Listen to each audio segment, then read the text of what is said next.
বন্ধুরা অনেকেই বলেন যমুনা সেতু পার হতে কত মিনিট সময় লাগে। আজকের ভিডিওটি কিন্তু তাদের জন্য। সম্পূর্ণ ভিডিওটি দেখবেন তাহলেই কিন্তু বুঝতে পারবেন যমুনা সেতু পার হতে কত মিনিট সময় লাগে। প্রথমেই যমুনা সেতুতে উঠতে আপনাকে ৳৫০ টোল দিতে হবে মোটরসাইকেলের জন্য। তারপরেই কিন্তু আপনারা যমুনা সেতুতে উঠতে পারবেন। শেষ পর্যন্ত ভিডিওটি দেখলে অন্তত বুঝতে পারবেন কত মিনিট সময় লেগেছে আমাদের মোটরসাইকেলে যমুনা সেতু পার হতে। শুরু হয়ে গেল যমুনা সেতু। বাম পাশে যেটি দেখতে পাচ্ছেন সেটি কিন্তু রেল সেতু, যেটি নতুন তৈরি হয়েছে। সেটি হয়তোবা অনেকেই দেখেছেন। সেটিও কিন্তু ইতিমধ্যে চালু হয়ে গেছে। উত্তরবঙ্গের মানুষ আমরা যারা রয়েছি তাদের কিন্তু একমাত্রই এটি সেতু। এখান দিয়েই কিন্তু আমাদেরকে ঢাকায় আসতে হয়। সম্পূর্ণ ভিডিওটি দেখবেন আজকে আশা করছি। সেতু কিন্তু আজকে অনেক ফাঁকা ছিল, তেমন গাড়ি ছিল না। ২-১ টি গাড়ি আপনারা সামনে দেখতে পাচ্ছেন, একটি বাস, একটি মাইক্রো এবং মোটরসাইকেল ২-১ টা দেখতে পাচ্ছেন। তেমন একটা গাড়ির চাপ ছিল না, সে কারণে মোটামুটি গতিতে কিন্তু গাড়ি চালানো যাচ্ছিল। সে কারণে হয়তোবা কিছুটা কম সময় লেগেছে। তবে যদি সেতুতে গাড়ি থাকে তখন কিন্তু সময়ের একটা পরিবর্তন আসতে পারে। হয়তোবা কিছু সময় বেশি লাগতে পারে। তবে আজকে যেহেতু ফাঁকা, আজকে মনে হচ্ছে সময় কম লাগবে। শেষ পর্যন্ত দেখুন তাহলেই কিন্তু আপনারা বুঝতে পারবেন কতটুকু সময় লাগছে আমাদের।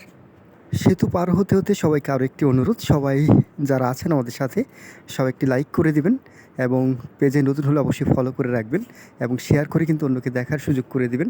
সেই প্রত্যাশা রইল সবার কাছে।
বন্ধুরা এখন কিন্তু আমরা একেবারে শেষ প্রান্তে চলে এসেছি সেতুর। আপনারা দেখতেই পাচ্ছেন রেল সেতু এবং সংযোগ সেতু দুটি কিন্তু দেখতেই পাচ্ছেন আপনারা। একেবারে শেষের দিকে চলে এসেছি।